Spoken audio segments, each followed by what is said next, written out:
And, you know, that's kind of what we're talking about. Love it. Hey, Coach, Yeah. what you've done at this program is really build it from the bottom up. What do you personally take pride in the most, and what you've been able to establish, the way you guys develop players? You come here year one, you're not the same as when you leave in year 4. What do you take the most pride in this program right now? I think that's just it, Roman. I mean, the development process. Yeah. This is different in this world with the transfer portal. Correct. You know, it's definitely different. Rosters are turning over much more than they used to, but we still have to be who we are. Mm-hmm. And the core of our team are guys that come in here as freshmen, and we develop them and bring them along. And, you know, I feel like when we have our best teams, when we have experience of guys that have been here 1, 2, 3, 4 years, Yeah. 5 years, 6 years, you know, and that's when we're at our best. Yeah. Coach, I was thinking this week of what are some of the traits that really make Kentucky different and that they really embrace. And I think one of the biggest is identity. That Kentucky football teams and Kentucky football players, they know who they are. They're going to stop the run defensively with the front seven. They're going to try to run the football, play action. Somehow you're always going to try to find tips and overthrows, and just like you did last week for a couple of touchdowns. And they played at that identity. And sometimes that's hard to build in programs, but you have built that now for quite a few years, and it's been sustained success. How have you been able to get the buy-in to that mentality to be, this is, because it's not necessarily always the most fun. Sometimes they want to get, up tempo, but that's not you. You build that identity. This is what we're going to do. We're going to be physical. We're going to play fundamentally sound. How have you built that buy-in in that? Yeah, I think that goes back really to day one as well. When I got here and I said it's a line of scrimmage league, right? We all know that. Yes, it is. You know, it's a line of scrimmage league. You have to be consistent, to win each and every year. You have to be strong up front. On the defensive side and keeping that identity, it's relatively easy because that's my expertise, and I have great coaches. You know, I've had past coaches that have done a wonderful job. Coach White does a remarkable job on the defensive side. And then offensively, we want to continue to be tough and physical and run the ball and set up the play action. Both teams are going to want to start with that. Yes. Your Gators, I mean, they're the same way. I mean, they're, you know, it starts with a physical mentality and wanting to run the ball and then creating the big plays off of it. You know, that's who we are, and that's what we tried to get to each and every year. Coach, you talk about line of scrimmage. No doubt this is a line of scrimmage league, but you got to have a quarterback too. Yeah. And we know, we've watched a lot of Devin Leary. Kentucky fans know a lot about Devin Leary, but I think the SEC is going to find out a lot about that kid today. What are they going to learn about your quarterback? Yeah, I agree, because, you know, both defenses can create a lot of pressure. I mean, the Gators have done a great job of bringing pressure from all over the place. So he's crowd to pound some beers, and they listen to you. There we go. If your football team listens half as well as this crowd, you guys are in for a great day. Well, I can tell you this. I have no doubt that they've been pounding beer. Okay. And number two, I can tell you our team had no problem with our meeting this morning. Usually I get through quite a few things and we go through some questions and answers. They wanted no part of it. They wanted to get rolling. I love it. I love it. Coach, I want to ask you something specific about this matchup. Florida does so many shifts and motions, and being a great defensive mind, that you got to have a great communication. You got to balance. You got to bump. There's so many different changes. How does that present sometimes a problem, and then how can you create that communication to handle it? I think both sides you're going to see a lot of that today with the misdirection and still being physical at the point of attack, but that eye candy involved. You were discussing LSU Ole Miss right there. Why is this one so intriguing? Well, both teams are considered contenders in the SEC. For LSU, national championship hopes are over with a loss. They're still alive for Atlanta, but they want more. And Ole Miss has been nipping at Alabama and LSU, and a loss today puts them literally in dire straits. They've lost 2 straight conference games, and I think they're done. To me, can the undefeateds stay undefeated? Georgia's got Auburn in a rivalry. Missouri, I don't know if we would have sat here and said they were going to be undefeated, maybe with a chance to be undefeated against LSU halfway through the season. And right here, Kentucky, can they stay undefeated in a rivalry against Georgia and Florida with Georgia on the horizon? I mean, everything is ahead of this Kentucky fan base and this team. I think they kind of like that a little bit. I think one of the things to me that I'm watching is Max Johnson. You brought it up in the Saturday slate, and I just think that Max Johnson is someone that he stayed the course. He has been persistent his entire career. He gets an opportunity last week, and he makes the most of it. And you got to love that right now in college football. This is someone that is so determined. He plays so hard. He got his chance. He made the most of it, and you got to root for a kid like that. Yeah, for me, I want to bring up Kentucky just because the moment you say Kentucky, they get loud. But I'm going to talk about South Carolina on the road versus Tennessee, understanding the revenge factor, the reckoning, like Jordan said. But most importantly, Spencer Rattler is playing out of his mind, the best quarterback in the SEC right now. And yes, preseason, everybody had Joe Milton better than Spencer Rattler. All he's done is kept the receipts and continue to ball. I love what I'm seeing out of this South Carolina team and what Shane Beamer is building there. A reckoning. Jordan's lit us up early today, baby. I love it. There is plenty more going on around the Southeastern.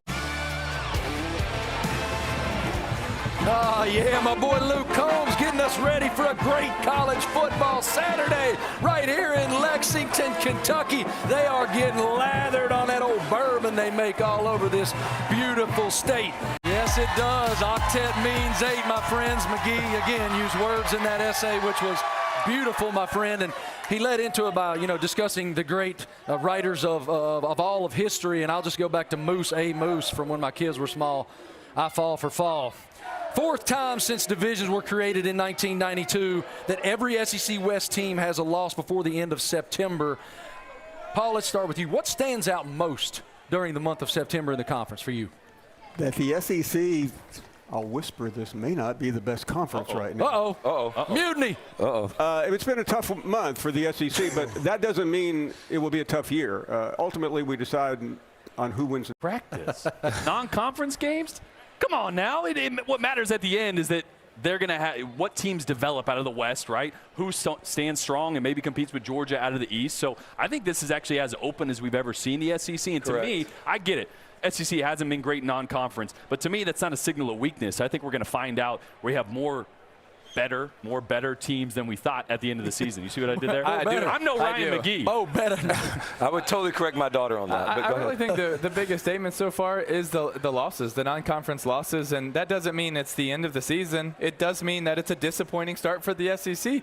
But I think one of the unique traits about so many of these coaches, you look at Saban, you look at Kirby, you look at a lot of these teams, Coach Stoops, they're great examples of continuing to build throughout the season. Who they are week 1 is not who they are week 12. And I think you're going to see a lot of SEC teams that are better at the end of the season than they were in the non-conference opener. Mo better. Mo better. For me, it comes down to a little bit what Tim is saying, and that is that it is a week-to-week business in the SEC right now. Florida was dead and gone after losing to Utah early. And you know what? They beat Tennessee, which I don't even know how good Tennessee is, but they beat them. And all of a sudden now Florida's back. Kentucky's undefeated. Alabama was done after they lost to Texas. And all they did was stomp out Ole Miss. And next Alabama's got it all fixed. Every single week is a different team that steps up and answers the bell that is called.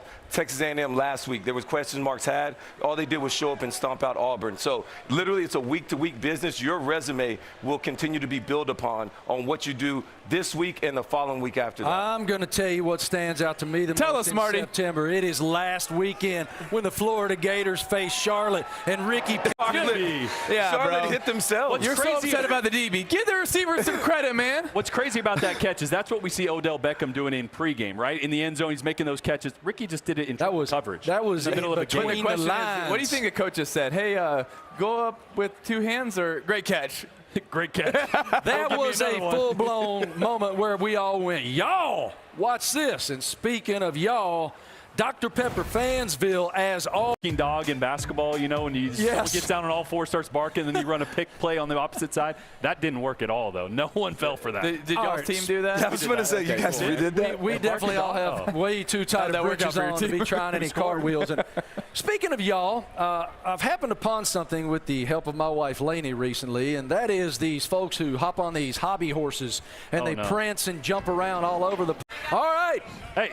Am I the only one that's going to try this? I'll do it. I don't care. Give me one of these things. All right, Jordan, go, bro. Lead us off. Good morning. Thank you for being here. Oh, that was great form. You Jordan, apparently. Oh, fancy. Fancy. You can do it. Jump over that. Do it. Whoa. Yeah. Oh, he's It's okay. It's okay. Jordan Rhodes from Kentucky. Ladies soccer. Let it rip, girl. Wow. okay. I mean, look, you can't hide athleticism. Okay. Oh, come on. Your pants are tighter. Yeah. Oh. My turn. Nice. Style points. Okay, Marty. All right, Marty. Woo. Okay, Marty. Oh. Come on, Marty. That was a close one. Uh-oh. Come on, That Marty. worries me. Come on, Marty. I might have split my pants. I might have a hole in my britches right now. All right, Tebow. Timmy. Hey. All right, Hart, show us some Super Bowl winning athleticism. All right, I'm just going to Style step points. over the first Oh, one. what? Step over the first never one. find I'll my go pants if I backwards did that way. Oh, nice. Freestyle. Losing the Lost mic. his mic. Losing Mike. That's okay. Keep All right. rolling. Should I go backwards on the next one? Yep. All right, I'll go backwards. This is going to on the end next so bad. Wait a minute. Hey, Oh, just that's what I get for showing athleticism. out. Jordan, thank you so much for being here exactly with what us I this get. morning. We Appreciate appreciate that. it. I think.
Out here in thoroughbred country, it's Cats, it's Gators live from Lexington, Kentucky. So saddle up, y'all. Let's go. It's SEC Nation. Yes, it is.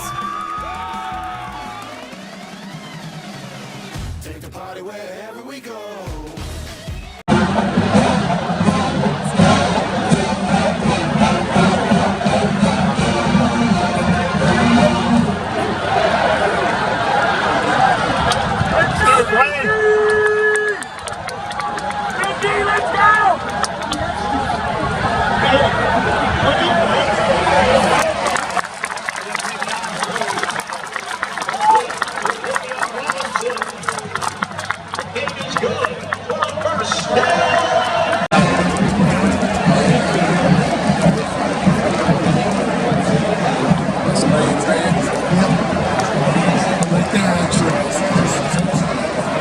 Wait for the next shot. Is it done,